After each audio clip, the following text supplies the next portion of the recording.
other shows we have for you to enjoy at myclassicradio.net. The Avengers was most certainly not a household name in South Africa prior to the radio series. With no national television service until 1976, the mechanism simply was not present in the country to show television programs to mass audiences. While many other countries reveled in the filmed adventures of John Steed and company, South Africa was not equipped to join in the fun. The series took Britain by storm and made a major impression in the American markets, being that greatest of rarities, a British series given a network transmission slot.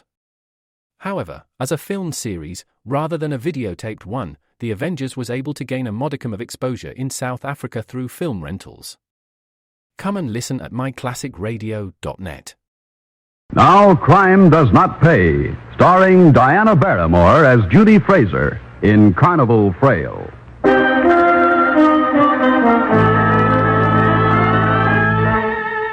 It was called Joe and Judy's Ball and Bucket. It was the old bucket game. You came through the milling crowd on the shabby, scrawny Midway. You stood at a scarred counter and you threw rubber balls at a bucket. If 3 of your 5 chances stayed in the bucket, you won a prize. Some incredibly cheap ornament or a slyly disreputable doll. That was all, as far as you could see. Well, it was fun, particularly if you won while your friends lost. This, of course, was up to Judy, who decorated the tawdry booth with a pretty, if hard, face and a fulsome and well-displayed figure. You see, Joe did the barking and Judy pulled the string. The string attached the plunger under the bucket. When the string was pulled, the plunger took the life out of the bottom of the bucket and the ball stayed in. So simple, so convenient for Joe and Judy. That was the setup and the operation the night this history begins. Yes, sir. Here it is, folks. Chance of a lifetime. Win a big prize. Step right up. Pitch the old baseball right into the bucket. 3 hits out of 5, you win the prize. 3 hits stay in the bucket, you get the Cupid doll. That's the deal. 3 out of 5 and 5 for 15 cents, that is. Take a chance, folks. Come on. What's taking you so long, fella? Come on, peg it. Okay, here we go. Hey, too much on the ball, son. That way, they bounce right out again. Yeah, it looks that way, mister. How's this? Uh-oh, another miss. Well, some shortstop you'd make. Hey, you sure that bucket ain't got no rubber bottom? You kidding, son? Come on, peg that baseball. The string, Judy. Check. Good girl, Judy. 2 more tries, fella. Here we go. There it is. Start picking a prize, honey. Let the string go, Judy. Aren't you the first time? Our winners tonight. Once more. Oh, shucks. Well, try again, fella. Try the 5 for the prize. Only 15 cents. No. I've had enough. Nobody takes me more than once. Like to watch me try it, young man? You? Mr. Sanford? Well, why not? I relax, too, even though I do live on the hill. But the old boy's good. Are you good, mister? Good enough to put 3 baseballs in that bucket, little lady? And keep 'em there, mister? I think so. Double or nothing, Mr. Sanford? Well, explain that, young man. You keep 3 in, you get the 5 free and 5 more. You miss, you pay me 30 cents. A big bet. Well, I'll take it. Let me have the first 5. Here you are, sir. Hey, this I gotta see.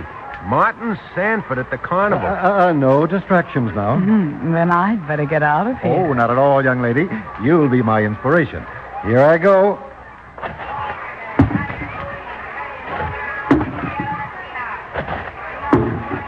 Hey, for the love of Mike.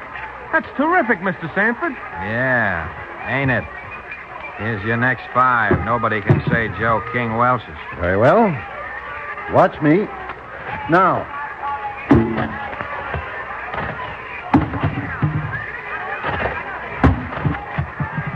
Okay.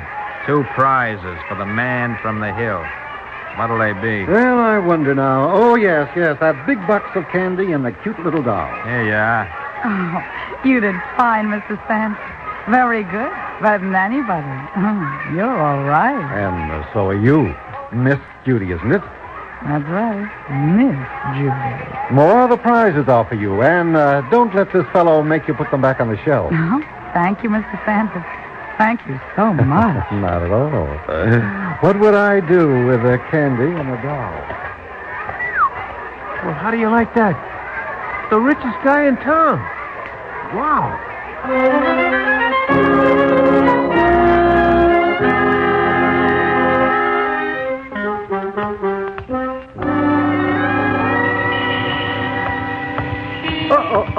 Oh, pardon me, miss. Oh, why. How do you do, Miss Judy?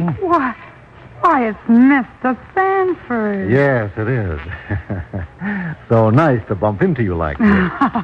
Yes, you did bump into me, didn't you?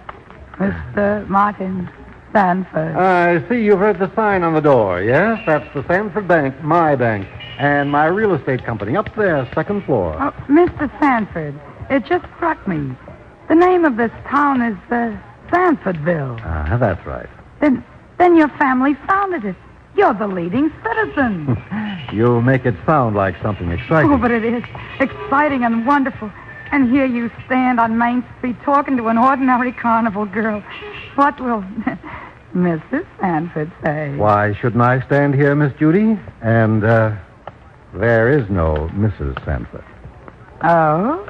Well, I hope you come up and see us at the grounds when you have time.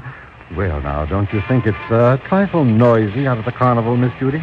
Perhaps it is. Then would you do me the honor of having dinner with me some evening? That is, if it doesn't interfere with your schedule of work. You know. No, it won't interfere. You tell me when. I would, but I'm sure a young lady like you will have, younger men to spend her free time with. Oh, you underrate yourself, Mr. Sanford. Then this evening, perhaps. What? I think that'd be very nice. You know, Mr. Sanford, I haven't a thing to do with myself today. From this minute on.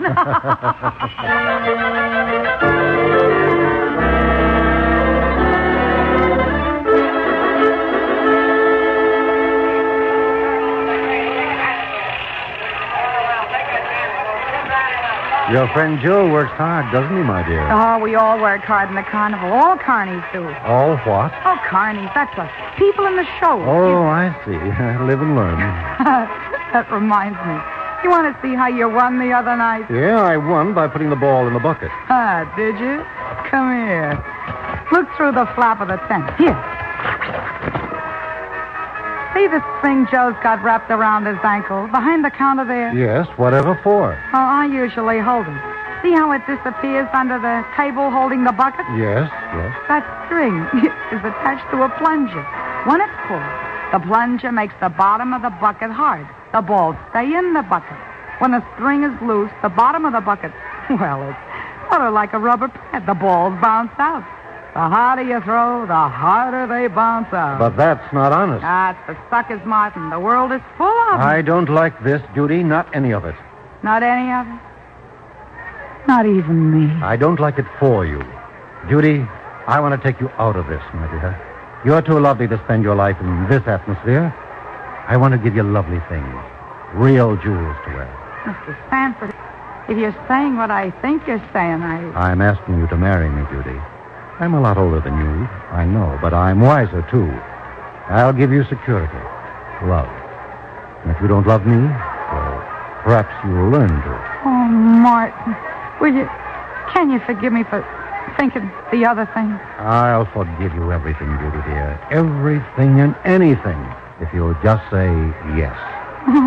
Oh, Martin, you're corny. You really are, but the answer, what else could the answer be but yes?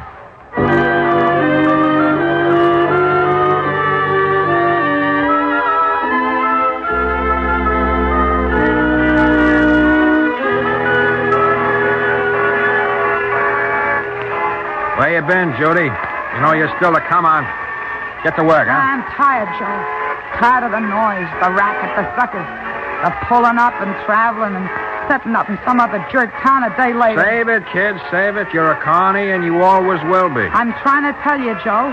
We're through. I'm quitting. Go on. You ain't struck no gold mine. Yeah, maybe I have. Maybe I've struck it rich. What do you mean you struck it rich? How'd you get rich, Judy? Yeah, how would I get rich? Look at me, Joey. Look at me, all over. I don't see nothing I ain't seen before. Yeah, but suppose you hadn't seen it before. And suppose you weren't so young anymore. And you wanted what you saw. What would you give for it, Joey? A certificate of marriage, maybe? You're gonna marry that old geezer? Judy, you're nuts. You'll never make it stick. Why, he's old enough to be your grandfather. Yeah, I'm going to marry the old geezer. He asked me, which is more than you ever did. Don't kid me, Judy. No carnival frail wants that piece of paper, except it's got a gold back. This one has. And get this, Joey. I'm quitting your old bucket game. I'm going to live in a house on the hill, see? This frail is making good, and nothing you can do will... Joey, I'm not forgetting. Leave it to Judy. Before you know it, I'll be able to take care of you, too.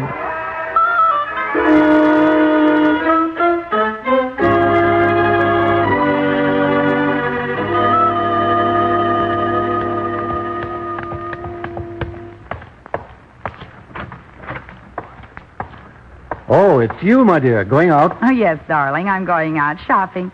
You were in your study. Well, so run along, sweetheart. Enjoy yourself. Thank you. Husband mine. You like that word, don't you? Husband, I mean.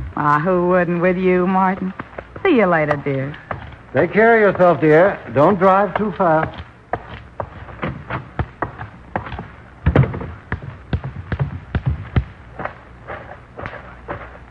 Hiya, Judy, baby. Joe. Joe, quick. The garage. She might see you. Okay. I'm coming.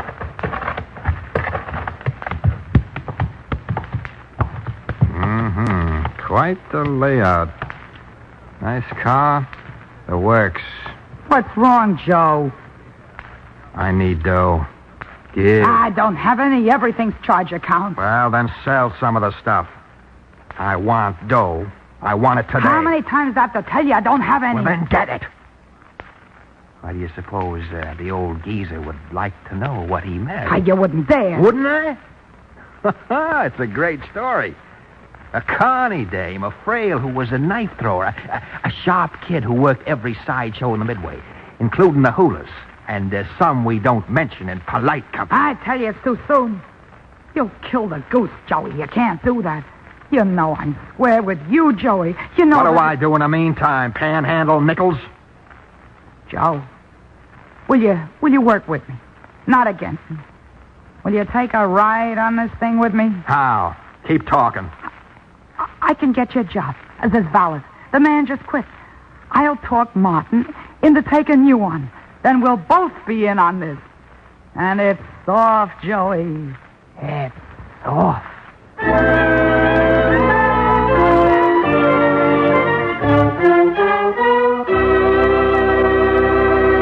In just a moment, Crime Does Not Pay will continue with Carnival Frail.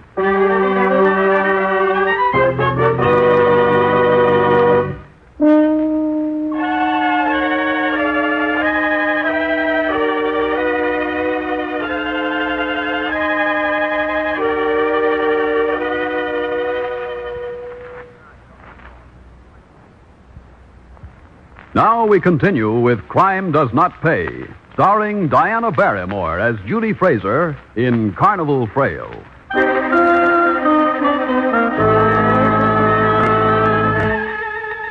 Judy managed to talk Martin Sanford into taking Joe as his valet.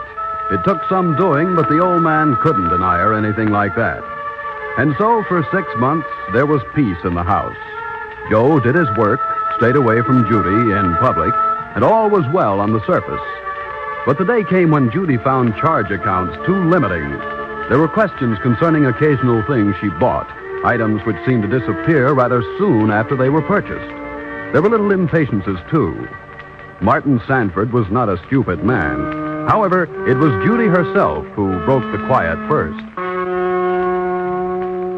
Martin, why don't you let me have an allowance? You don't want for anything, do you, dear? Oh, Martin, must you play with your toys, even when I want to talk seriously? My collection of weapons is the finest in the state. They're not toys. Far from it. This knife... Yes, I know all about that. Can I have an allowance, Martin? May I? All right. may I? No. I'm your wife, Martin. I'm entitled to a reason. You don't need cash. I can't go around without a penny in my purse. It's shameful. I have to charge ice cream sodas even. Then don't drink them. You treat me like a child. You're making me hate you. Like everybody who owes you or the bank anything hates you all over town. What do you know about that? I hear talk. I see people give me looks. I know. Now you're treating me like you treat them. Before we were married, it was different. It all was different before. You learned to accept your position, Judith. You're my wife. To the outside world, you have position, wealth. And you will live up to them. Here, you're going to do as I say. You spend more on your guns and knives than you do on me. It's my money, and one word from you, Judith, and I'll change my will. You understand? Now, think that over, young lady. I'm going upstairs for a nap.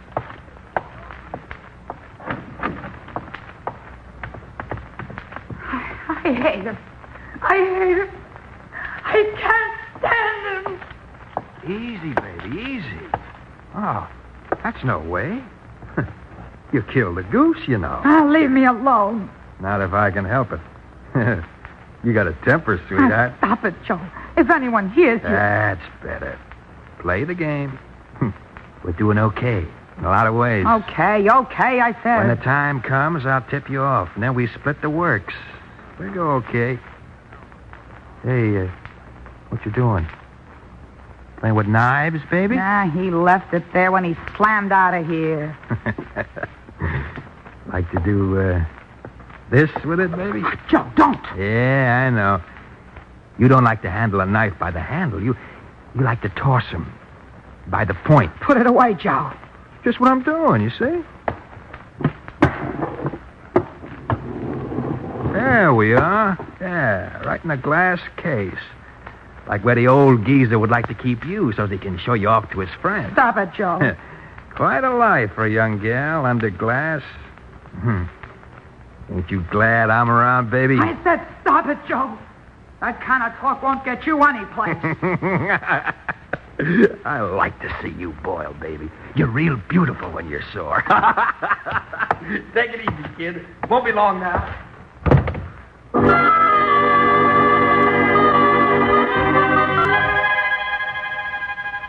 They're both mean, nasty.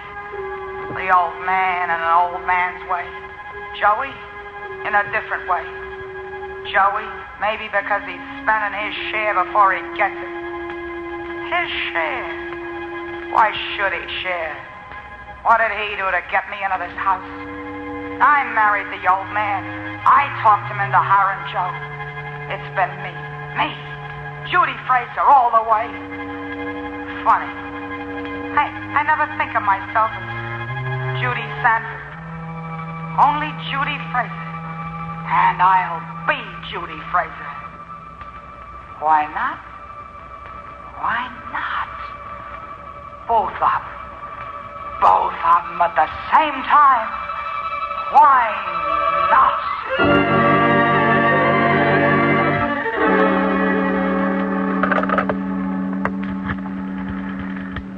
Hello. Hello, operator. I think there's something wrong with my telephone. No, not the line. Just the bell. Would you ring me back, please? Thank you very much.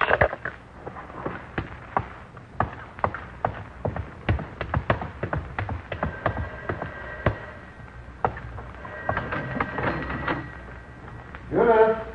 I'm coming downstairs, Martin. Never mind. I'll answer it. You can stay up there.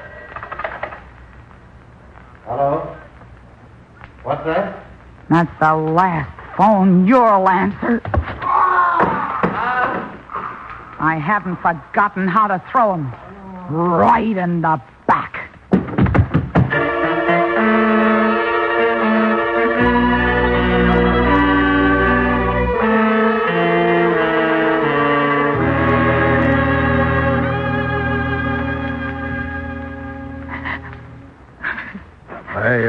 I'm sorry to bother you, Mrs. Sanford, but I thought I'd better tell you first. Who are you? Detective Bush, ma'am. Captain McCardle sent me over. to make an arrest. Make an arrest. Yes, ma'am. The fingerprints were on the handle. Clear as a bell. Funny, he didn't think to wear gloves. Prince? Whose fingerprints? The valet's, ma'am. Mr. King's. I have a warrant here for Joe King. First-degree murder.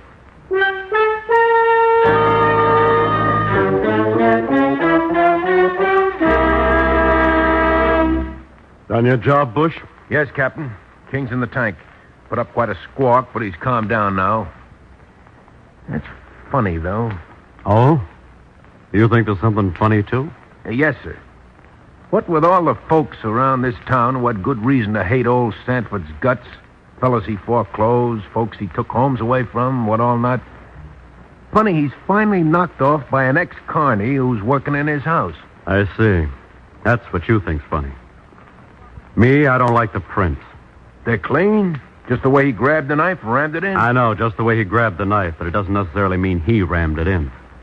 In fact, Bush, those prints are so clean, I'm pretty sure King didn't stab anybody with it. If he had, the prints would be blurred. Oh, it just could be, you know, that knife was held by the point and thrown.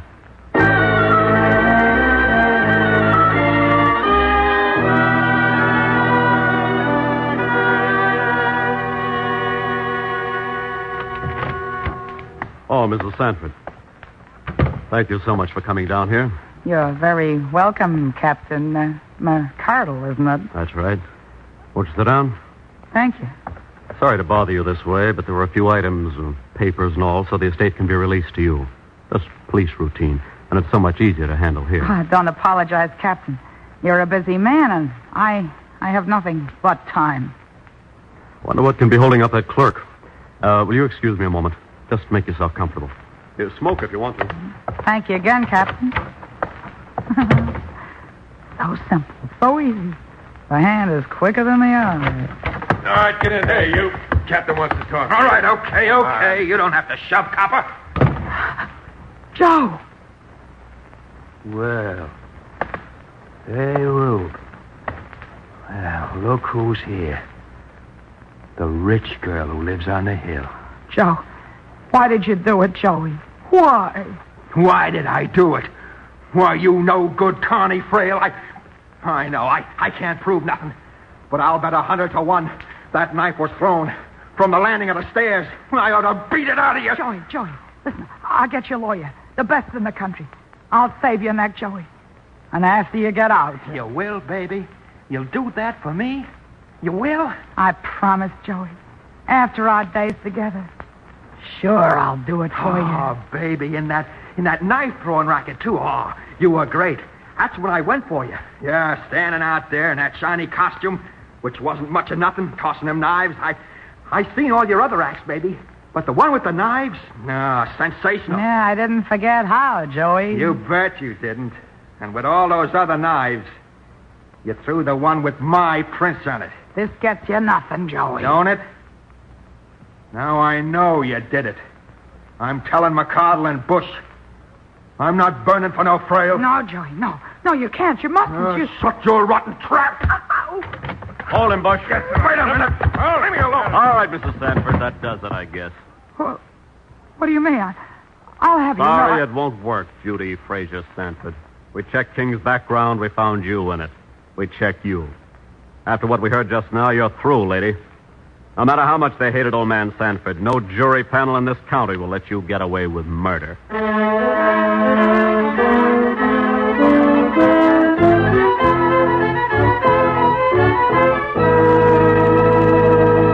Crime does not pay.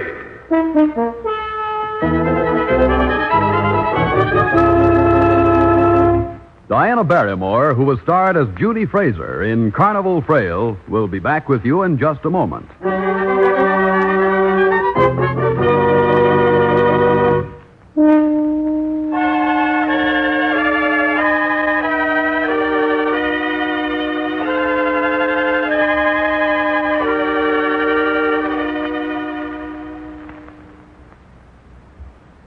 Now, here in person is Diana Barrymore. I think, in all fairness, it should be made perfectly clear that Judy Fraser is not typical of the people of the carnival.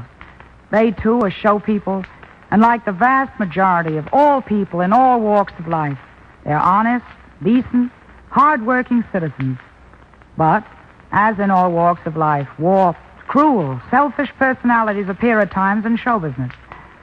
Judy Fraser happened to be a woman like that, a woman whose greed got the better of her brains. She was too smart, too clever.